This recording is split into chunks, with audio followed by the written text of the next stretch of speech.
Selanjutnya kita akan berbicara tentang 8 langkah dan 7 alat. 8 langkah dan 7 alat ini berdasar dari PDCA atau Plan, Do, Check, and Action. Langkah awal yang kita lakukan adalah Anda harus mengenal dulu karakteristik dari PDCA tersebut. Yang pertama, karakteristik dari PDCA Delta atau 8 langkah dan 7 alat adalah berbasis analisa data, atau artinya harus berdasarkan fakta.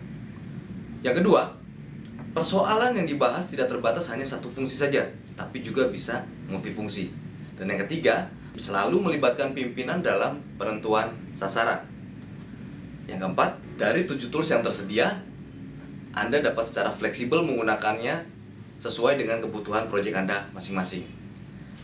Yang kelima, tema perbaikan bisa bersumber kepada yang pertama, keluhan pelanggan, quality objektif atau KPI dari satu perusahaan atau satu departemen, instruksi manajemen atau ad hoc, brainstorming tim, program efisiensi, ataupun penyimpangan dari proses atau hasil yang sudah ditentukan.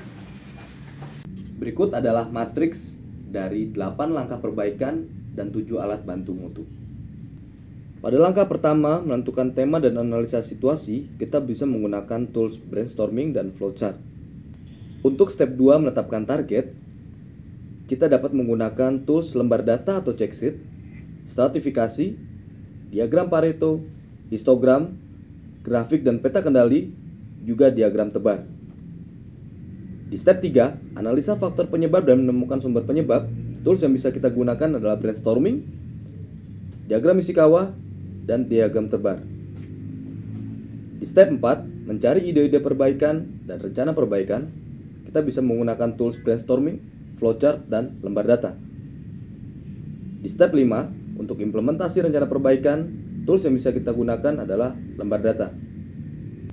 Pada langkah 6, evaluasi hasil, tools yang bisa kita gunakan adalah lembar data, stratifikasi, diagram Pareto, histogram, grafik dan peta kendali, juga diagram tebar. Di step 7, standarisasi dan rencana pencegahannya. Tools yang bisa kita gunakan brainstorming dan flowchart. Untuk langkah 8, penetapan perbaikan berikutnya, tools yang dapat kita gunakan adalah brainstorming, lembar data, stratifikasi, diagram Pareto, histogram, grafik dan peta kendali, juga diagram tebar.